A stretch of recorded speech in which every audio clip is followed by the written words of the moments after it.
أشهد أن لا إله إلا الله وحده لا شريك له وأشهد أن محمدا عبده ورسوله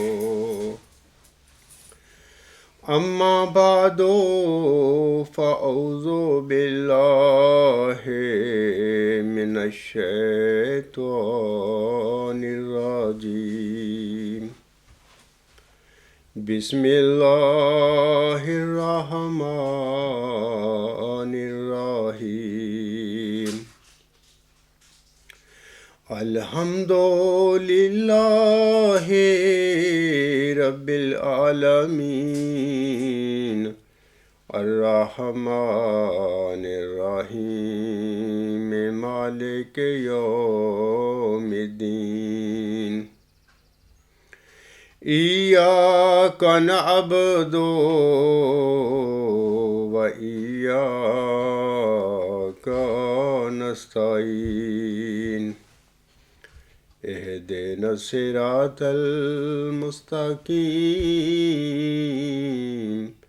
صراط الذين أنعمت عليهم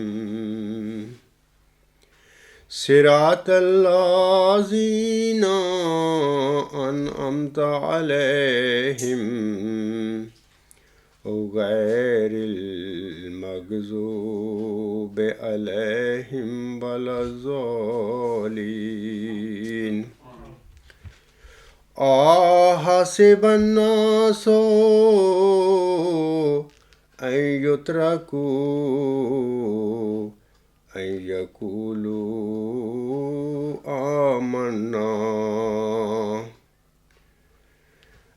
يقولوا آمنا وهم لا يفتنون وَلَقَدْ فَتَنَّا الَّذِينَ مِنْ قَبْلِهِمْ فَلَيَعْلَمَنَّ اللَّهُ الَّذِينَ صَدَقُوا وَلَيَعْلَمَنَّ الْكَاذِبِينَ أَمْ حَسِبَ الَّذِينَ يَعْمَلُونَ السَّيِّئَاتِ أَنْ يَسْبِقُونَا سَاءَ مَا يَحْكُمُونَ مَنْ كَانَ يَرْجُو لقاء الله فإن أجل الله لآت وهو السميع العليم۔ یہ سورۃ العنکبوت کی آیات نمبر 3 سے 6 تک 4 آیات ہیں۔ ان آیات میں اللہ تعالیٰ فرماتا ہے، کیا لوگ یہ گمان کر بیٹھے ہیں کہ یہ کہنے پر کہ ہم ایمان لے آئے وہ چھوڑ دیے جائیں گے اور آزمائے نہیں جائیں گے، اور ہم یقیناً ان لوگوں کو جو ان سے پہلے تھے آزمائش میں ڈال چکے ہیں۔ پس وہ لوگ جو سچے ہیں اللہ انہیں ضرور شناخت کر لے گا اور جھوٹوں کو بھی ضرور پہچان لے گا۔ کیا وہ لوگ جو برے اعمال بجا لاتے ہیں گمان کر بیٹھے ہیں کہ وہ سزا سے بھاگ کر ہم پر سبقت لے جائیں گے؟ بہت برا ہے جو وہ فیصلہ کرتے ہیں۔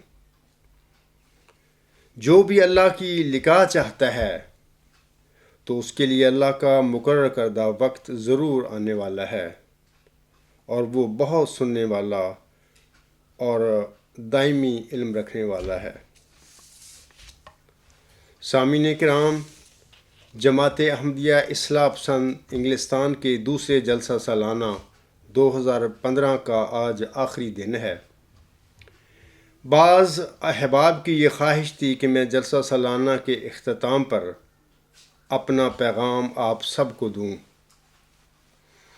لہٰذا اس وقت میں کوئی لمبی چوڑی تقریر نہیں کروں گا، بلکہ حاضرین جلسہ سالانہ اور دیگر سامعین کے آگے چند گزارشات پیش کرنے کے بعد آخر پر اختتامی دعا کراؤں گا۔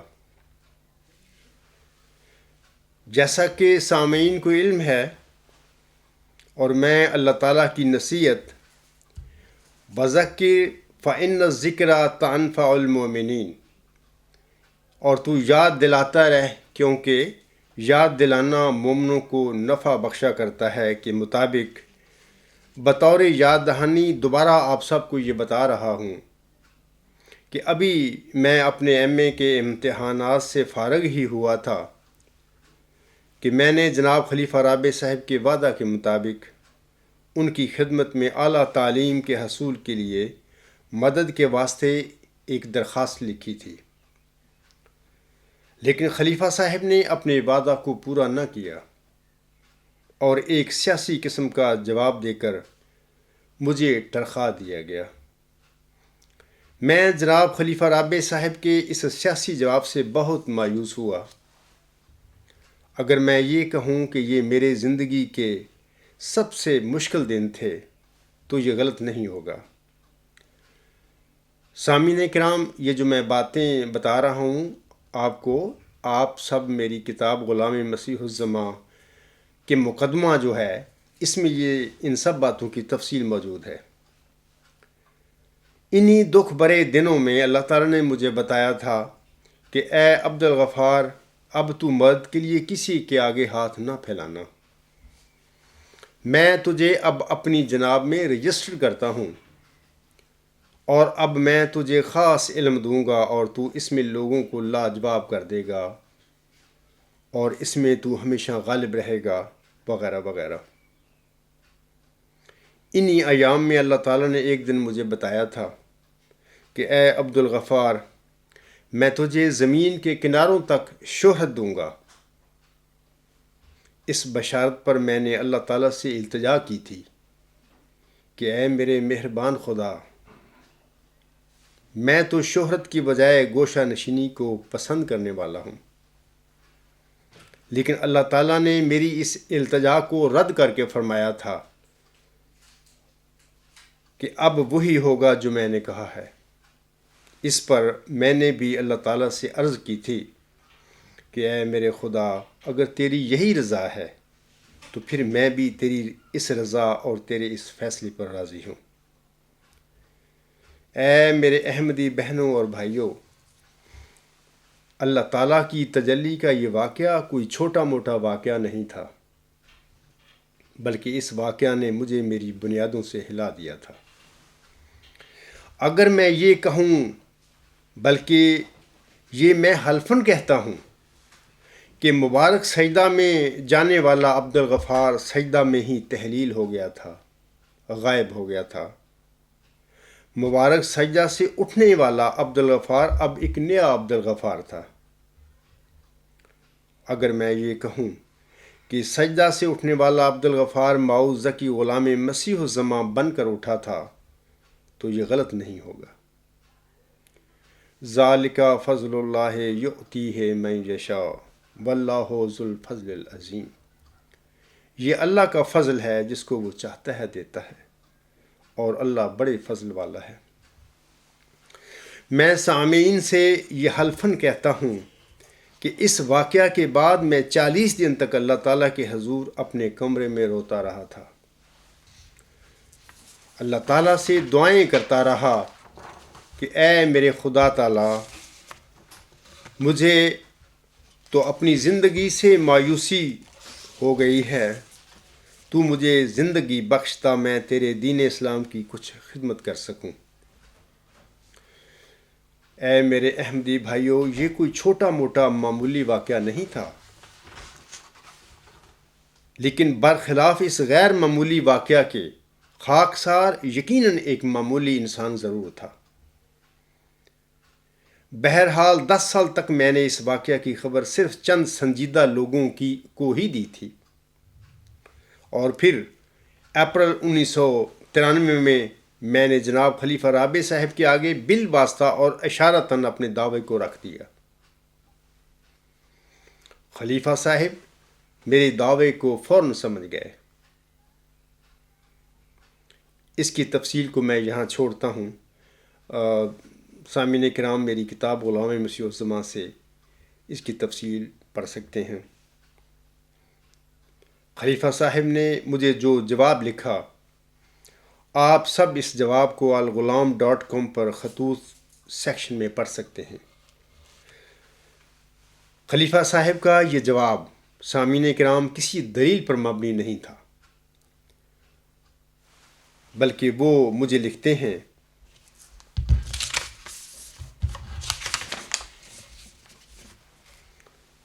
مکرم عبدالغفار جمبا صاحب، السلام علیکم ورحمۃ اللہ وبرکاتہ۔ آپ کا خط اور مرسلہ کتاب غلام مسیح الزماں کے متعلق الہامی پیشگوئی کا تجزیہ اور اس کی حقیقت ملی۔ آپ نے اس کتاب میں جس قسم کے خیالات کا اظہار کیا ہے یہ شیطانی وساوس ہے، نعوذ باللہ من ذالک، اور میرے اور جماعت کے مسلک کے مخالف خیالات ہیں۔ یہ پیغامیوں والا فتنہ ہے جو آپ پیدا کر رہے ہیں۔ نظام جماعت کے اندر رہتے ہوئے ہرگز آپ کو اس قسم کے خیالات پھیلانے کی اجازت نہیں دی جا سکتی، جو حضرت مسیح موعود علیہ السلام اور آپ کے خلفاء اور جماعت کے مسلک کے سری مخالف ہیں۔ اگر فتنہ پیدا کرنا ہے تو بے شک جماعت سے الگ ہو جائیں۔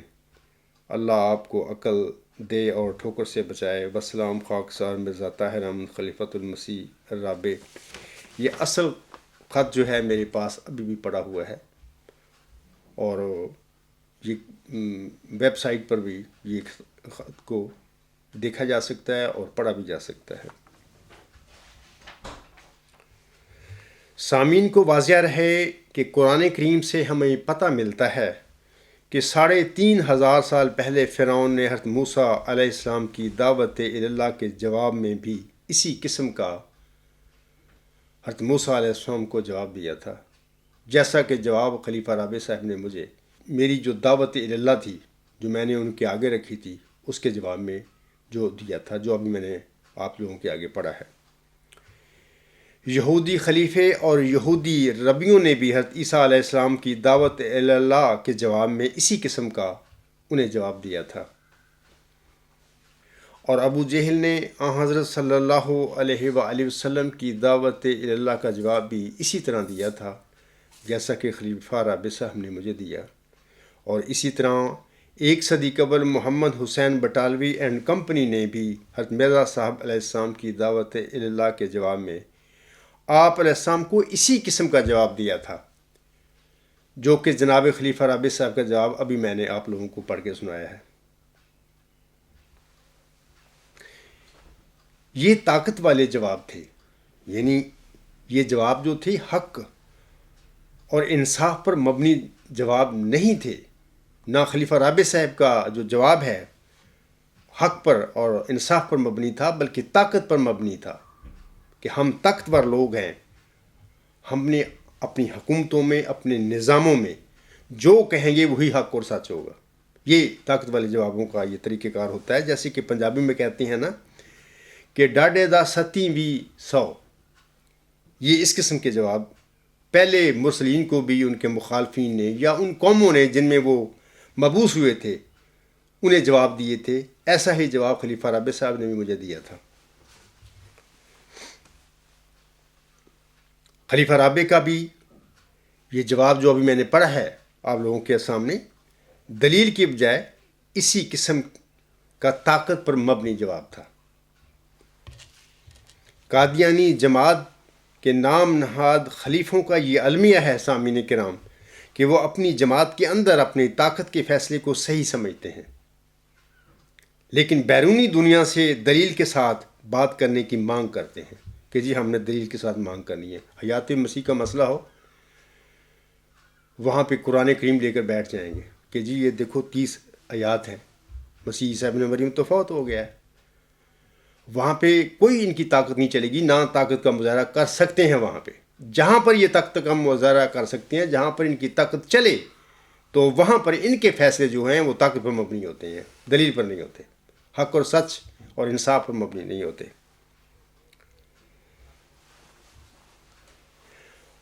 اور بیرونی دنیا کی طاقت پر مبنی فیصلوں کو یہ قبول نہیں کرتے. مثال کے طور پر 1974 میں پاکستان کی پارلیمنٹ میں مولویوں کے دباؤ پر مسٹر ذوالفقار علی بھٹو نے یا اس کی ٹیم نے یا اس اسمبلی میں جو فیصلہ کیا تھا طاقت پر مبنی, اس کو قبول نہیں کیا آج تک. حالانکہ انصاف کا تقاضا ہے کہ تم اگر اپنی نظام میں جماعت میں طاقت پر مبنی فیصلے منواتے ہو لوگوں سے, تو بیرونی دنیا کے بھی طاقت پر مبنی فیصلے کو قبول کرو. ایک طریقہ رکھو, یا تو ایسے کام کرو جو کہ طاقت پر مبنی ہوں, وہی فیصلے قبول کرو. آپ بھی لوگوں سے منواؤ, لوگوں کے بھی مانو. اگر یہ غلط بات ہے, جو کہ بالکل میں بھی کہتا ہوں کہ یہ غلط باتیں ہیں, طاقت پر مبنی فیصلے نہیں ہوا کرتے. اصل سچے فیصلے وہی ہوتے ہیں جو حق پر دلیل پر مبنی ہوں. تو ان کو چاہیے کہ پھر لوگوں کے طاقت پر مبنی فیصلے جو ہے ان کے متعلق ہوئے ہیں ان کو بھی قبول کریں, لیکن وہ قبول نہیں کریں گے. متقی اور نیک احمدیوں کو چاہیے کہ طاقت اور دیانتداری پر مبنی فیصلے کو ہی وہ سچا فیصلہ سمجھیں. خاکسار جناب خلیفہ رابع صاحب کے آگے اپنے مدلل دعوے کے ساتھ کھڑا ہوا تھا سامعین کرام, لیکن خلیفہ رابع صاحب 1993 کے انگلستان کے جلسہ سالانہ سے پہلے اپنے 27 اگست 1993 کے خطبہ جمعہ میں افراد جماعت کے آگے یہ جھوٹ بول کر لوگوں کو گمراہ کرتے پھر رہے تھے. انہوں نے کہا تھا اپنے اس خطبہ جمعہ میں کہ دیکھیں صدی گزر گئی, جس صدی کے سر پر یہ پروپیگنڈے کیے جا رہے تھے, لیکن کوئی مجدد ظاہر نہیں ہوا. دوسری صدی شروع ہو گئی اور اس کے 13 سال گزر چکے ہیں اور 14ویں صدی میں داخل ہو رہے ہیں, لیکن خلافت احمدیہ سے باہر کوئی مجدد ظاہر نہیں ہوا, جبکہ یہ عاجز ان کے آگے کھڑا تھا. پس خدا کی اس گواہی نے ہمیشہ کے لیے ان لوگوں کے پروپیگنڈے کو جھٹلا دیا جو یہ کہا کرتے تھے کہ اب خلافت کی آخری سانس ہے. خلیفہ صاحب تو خطبہ یہ دیتے ہوئے یہ جھوٹ بول رہا تھا, اور اس نے اس عاجز کے دعوے کو چھپا کر لوگوں یہاں کے یہ جھوٹ بولے تھے. اور تجدید کے دن آ رہے ہیں, کسی مجدد کی تلاش کرو. میں تمہیں سچ سچ کہتا ہوں کہ ایسے لوگ اگر 100 سال کی عمریں بھی پائیں اور مر جائیں تو نامرادی کی حالت میں مریں گے اور کسی مجدد کا منہ نہیں دیکھیں گے. یہ سفید جھوٹ بول رہے تھے اسٹیج پہ کھڑ کے. یہ جمعہ جو ہوتا ہے, نماز جمعہ میں خطبہ ہوتا ہے, یہ نماز کا حصہ ہوتا ہے. اسٹیج پہ کھڑے ہو کر وہ لوگوں کے آگے یہ جھوٹ بولتے پھر رہے تھے. یہ خلیفے ہیں خدا کے بنائے ہوئے. ان کی اولادیں بھی, وہ کہتے ہیں آگے, ان کی اولادیں بھی عمریں پائیں اور مرتی چلی جائیں. ان کی اولادیں بھی لمبی عمریں پائیں اور مرتی چلے جائیں. خدا کی قسم خلافت آدمیہ کے سوا کہیں اور مجددیت کا منہ نہ دیکھیں گے. میں خدا کی قسم کھا کر یہاں پر کہہ رہا ہوں کہ یہ خلیفہ رابع صاحب سفید جھوٹ بول رہے تھے لوگوں کے آگے. اس قسم کا بندہ خدا کا بنایا ہوا خلیفہ کیسے ہو سکتا ہے جو لوگوں کو دھوکہ دیتا پھر رہے, جبکہ ان کے آگے ماؤ ذکی غلام مسیح الزمان کھڑا تھا اپنا دعویٰ لے کر. آگے وہ کہتے ہیں یہی وہ تجدید دین کا ذریعہ بنا دیا گیا ہے, یعنی جھوٹ کا, یعنی ان جھوٹ بولنے والے خلیفوں یہ تجدید دین کر رہے تھے نا. انا للہ و انا الیہ راجعون. آگے کہتے ہیں جو ہر صدی کے سر پر ہمیشہ جماعت کی ضرورتوں کو پورا کرتا چلا جائے گا.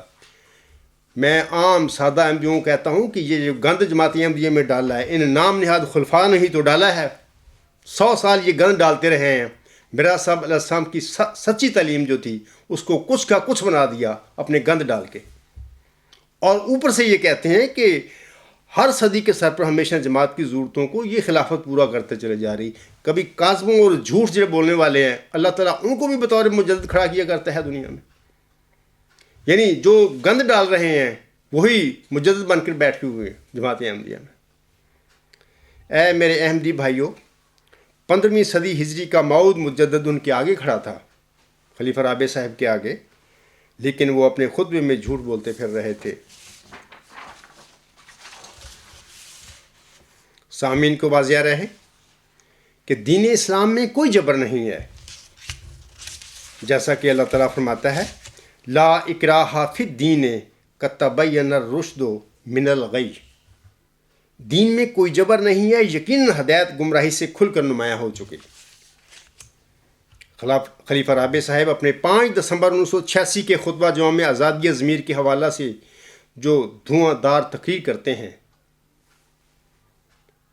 یہ جو تقریر ہے میری کتاب غلامی مسیح الزمان کے جو پیش لفظ ہے اس میں لوگ پڑھ سکتے ہیں کہ انہوں نے آزادی ضمیر کے حوالے سے کیا کہا، کیا انہوں نے وہ برقیں مارتے پھر رہے تھے اپنے خطبہ میں. وہ دنیا سے یہ آزادی ضمیر جو ہے صرف اپنے یعنی قادیانی خلفاء کے لیے مانگ رہے تھے. اس کا ثبوت یہ ہے کہ کوئی قادیانی خلیفہ بھی عملاً جماعت احمدیہ قادیان میں کسی احمدی کو سوال کرنے یا دلیل کی بنا پر کوئی نقطہ نظر یا عقیدہ اختیار کرنے کے لیے کا حق دینے کے لیے تیار ہی نہیں ہے. اسی طرح خلیفہ رابع صاحب اپنی کتاب ریویلیشن ریشنیلٹی نالج اینڈ ٹروتھ میں لکھتے ہیں قرآن کریم ہر انسان کو یہ بنیادی حق دیتا ہے کہ وہ جس عقیدہ کو بھی صحیح سمجھے اسے اختیار کرے اور اس کی سچائی کا اعلان کرے، لیکن کسی صورت میں بھی کسی کو یہ حق نہیں پہنچتا کہ وہ اپنے عقائد کو اوروں پر مسلط کرے یا اوروں کو ان کے عقائد کی وجہ سے جو اس کی اپنی دانست میں غلط ہیں سزا دیتا پھرے. یہ ان کے سٹیٹمنٹ ہیں. میں ان جماعتی خلفاء سے ان سے پوچھتا ہوں کہ پھر میرا اور میرے ساتھیوں کا کیا قصور ہے؟ تم لوگوں کو کس نے یہ حق دیا کہ مرزا غلام صاحب کی جماعت میں سے ہم سب کو نکالو؟ اگر یہ ٹھیک ہے جو تم نے کیا ہے تو یہ مرزا طاہر احمد صاحب اپنے کتاب میں جھوٹ بولتا پھر رہا تھا. وہ آگے کہتے ہیں انسان صرف خدا تعالیٰ کے سامنے جواب دہ ہے اور صرف وہی واحد ذات ہے جو دلوں کے بھید خوب جانتی ہے. یاد رہے کہ صداقت کو شناخت نہ کر سکنے کی وجہ سے کوئی انسان مستوج سزا نہیں ٹھہرتا. تو پھر ہمیں کیوں سزا دے رہے ہو؟ یہ جماعت یاد رکھیں مرزا غلام اسام قادیانی جو تھا امام مہدی و مسلم اس کی جماعت ہے.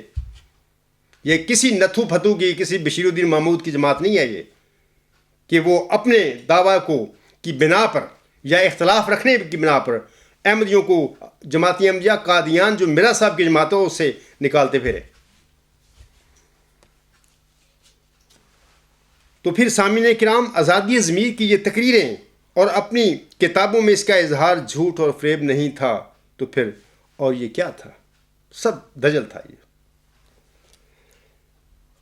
حضرت صلی اللہ علیہ وآلہ وسلم جن پر یہ دین اسلام نازل ہوا تھا، یہ قرآن کریم کی الہامی کتاب نازل ہوئی تھی، آپ صلی اللہ علیہ وآلہ وسلم نے تو فرمایا ہے کہ اختلاف و امتی رحمتن، میری امت میں اختلاف باعث رحمت ہوگا.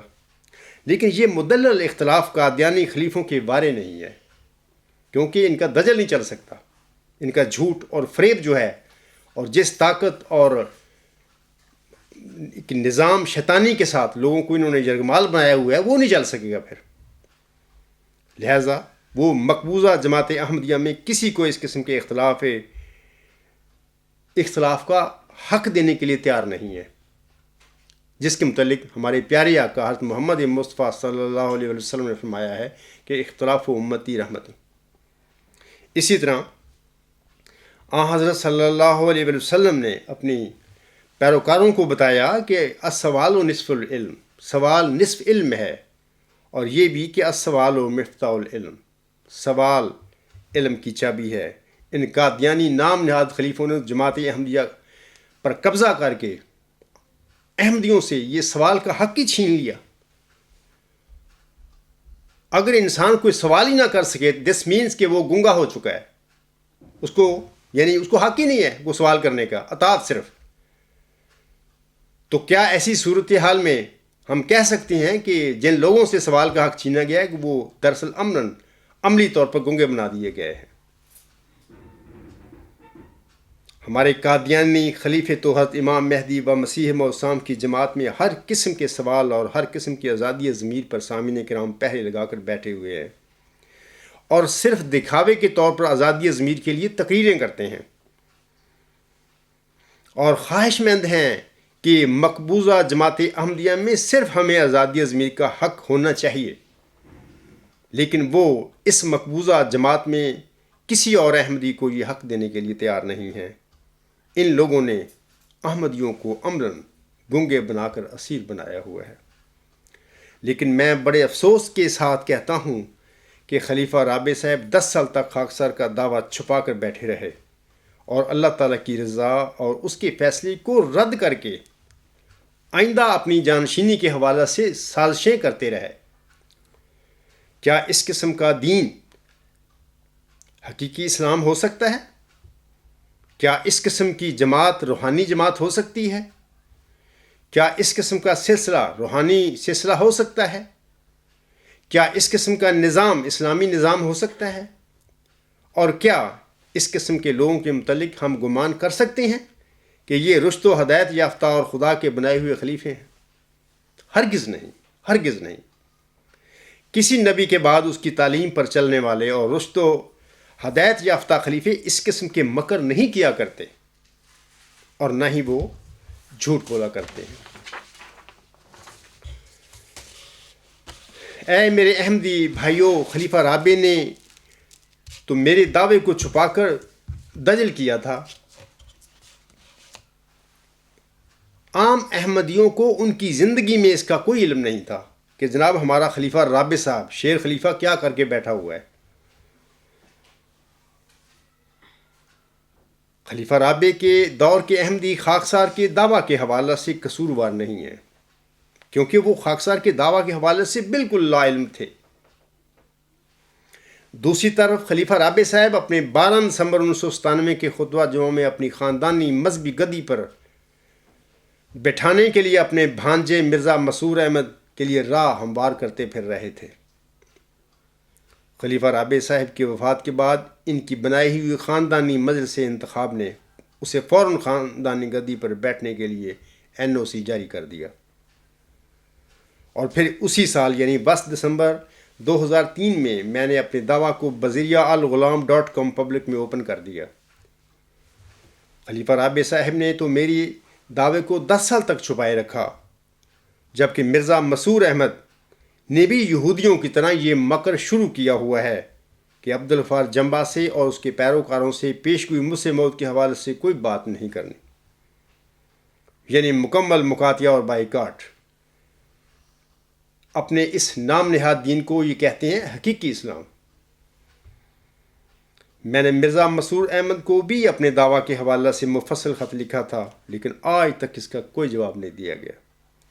میں سادہ اور متقی احمدیوں سے پوچھتا ہوں کہ کیا خدا کے بنائے ہوئے اور رشد و ہدایت یافتہ خلیفوں کے یہ کام ہوا کرتے ہیں؟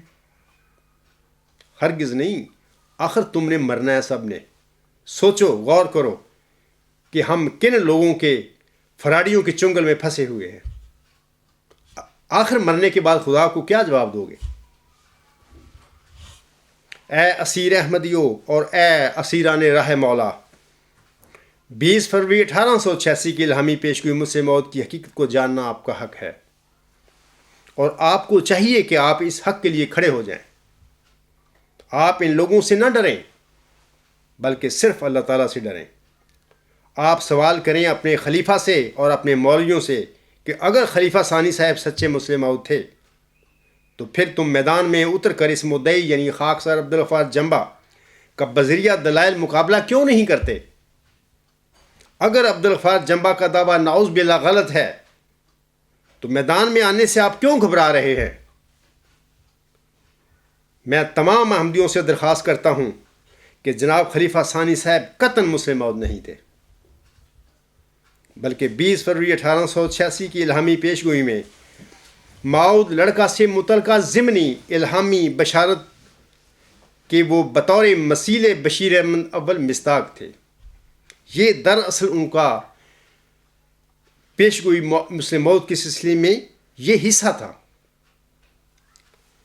انہوں نے جنوری 1944 میں دیدہ و دانستہ مسلم موعود ہونے کا جھوٹا دعویٰ کر کے دراصل محمدی مریم حضرت مرزا غلام علیہ السلام کے روحانی فرزند یعنی ماؤ ذکی غلام مسیح الزما ہونے کا دعویٰ کیا تھا۔ یہ دعویٰ جھوٹا تھا۔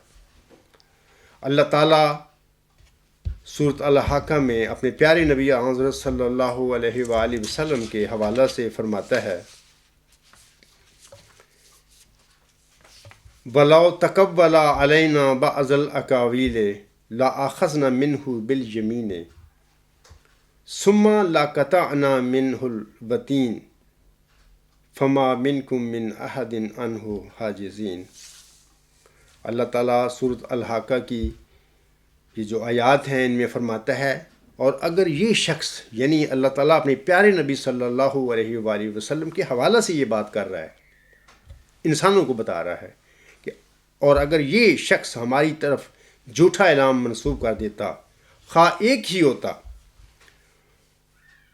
تو ہم یقیناً اس کو دائیں ہاتھ سے پکڑ لیتے اور اس کی رگیں جان کاٹ دیتے۔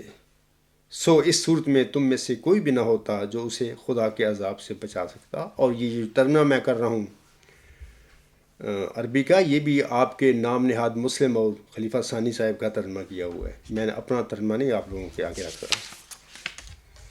اور پھر سامعین کرام، اپنے جھوٹے دعویٰ مسلم موعود کے 10 سال بعد یعنی مورخہ 10 مارچ 1954 کو سورۃ الحاقہ میں مفتری اللہ کے حوالہ سے اللہ تعالیٰ کی مقرر کردہ سزا کے مطابق قطع وطین کروا کر خلیفہ ثانی نے اپنے مفتری اللہ ہونے کی سزا پائی تھی۔ اور یہ ایسا واقعہ ہے ظاہر و باہر جماعت احمدیہ قادیان میں، جس کی صداقت سے کوئی احمدی، کوئی قادیانی انکار نہیں کر سکتا کہ یہ بات نہیں ہوئی تھی۔ عجیب حیرت کی بات ہے کہ جناب خلیفہ ثانی صاحب کی قطع وطین یعنی شہرہ کٹنے کے بعد بھی قادیانیوں کو جناب خلیفہ ثانی صاحب کے دعویٰ مسلم موعود کے جھوٹے ہونے کا یقین نہیں ہو رہا۔ افسوس، صد افسوس۔ اور وہ عقیدت کے نشے میں بیچارے بے سدھ ہو کر بیٹھے ہوئے ہیں۔ انا للہ و انا الیہ راجعون۔ میں تمام قادیانی اور لاہوری احمدیوں سے درخواست کرتا ہوں کہ وہ حضرت بانی جماعت الاسلام کی نصیحت کی روشنی میں خاکسار کی دعویٰ کو پڑھ کر اور اس پر غور و فکر فرما کر سچ اور حق کی تلاش کریں۔ حضور اسلام ملفوظات جلد 4 صفحہ 1 تا 2 میں فرماتے ہیں، اصل بات یہ ہے کہ جب تک انسان کسی بات کو خالی الذہن ہو کر نہیں سوچتا اور تمام پہلوؤں پر توجہ نہیں کرتا اور غور سے نہیں سنتا، اس وقت تک پرانے خیالات نہیں چھوڑ سکتا۔ اس لیے جب آدمی کسی نئی بات کو سنے تو اسے یہ نہیں چاہیے کہ سنتے ہی اس کی مخالفت کے لیے تیار ہو جاوے، بلکہ اس کا فرض ہے کہ اس کے سارے پہلوؤں پر پورا فکر کرے اور انصاف اور دیانت اور سب سے بڑھ کر خدا تعالیٰ کے خوف کو مد نظر رکھ کر تنہائی میں اس پر سوچے۔ اے میرے احمدی بھائیو، تمہیں چاہیے کہ یہ جو نصیحت ہے یہ حضرت بانی جماعت الاسلام کی نصیحت ہے، یعنی یہ جماعت جس نے بنائی تھی اس کی یہ نصیحت ہے، اور آپ کو چاہیے کہ اس نصیحت پر غور و فکر کرو، اس کو پلے باندھو، اس کو رد نہ کرو، ورنہ تم خدا تعالیٰ کی نظر میں رد کر دیے جاؤ گے۔ اس مختصر خطاب کے بعد میں انگلستان میں جماعت احمدیہ اصلاح پسند کا دوسرا کامیاب جلسہ منعقد کروانے پر جماعت کے تمام ممبران کو مبارکباد پیش کرتا ہوں، جن دوستوں نے دن رات محنت کر کے اور تمام انتظامی امور کو احسن رنگ میں سر انجام دے کر اس جلسہ کو ہر لحاظ سے اور ہر رنگ میں کامیاب بنایا ہے۔ میری دعا ہے کہ اللہ تعالیٰ ان سب کو اس کی انتہائی اعلیٰ جزا عطا فرمائے، آمین۔ ہم دعا گو ہیں کہ اللہ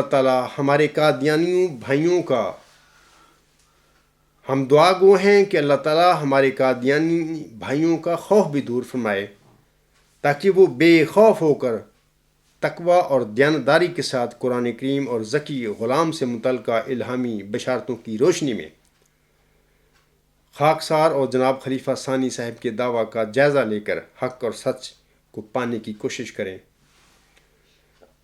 اللہ تعالیٰ ایسے تمام قادیانی اور لاہوری بھائیوں کی مدد فرمائے، آمین۔ وما علینا الا البلاغ۔ آئیں اب ہم سب مل کر اختتامی دعا کرتے ہیں اور اس کے بعد یہ جلسہ سالانہ ختم ہو جائے گا۔ آپ دعا کریں میرے ساتھ۔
آمین ثم آمین۔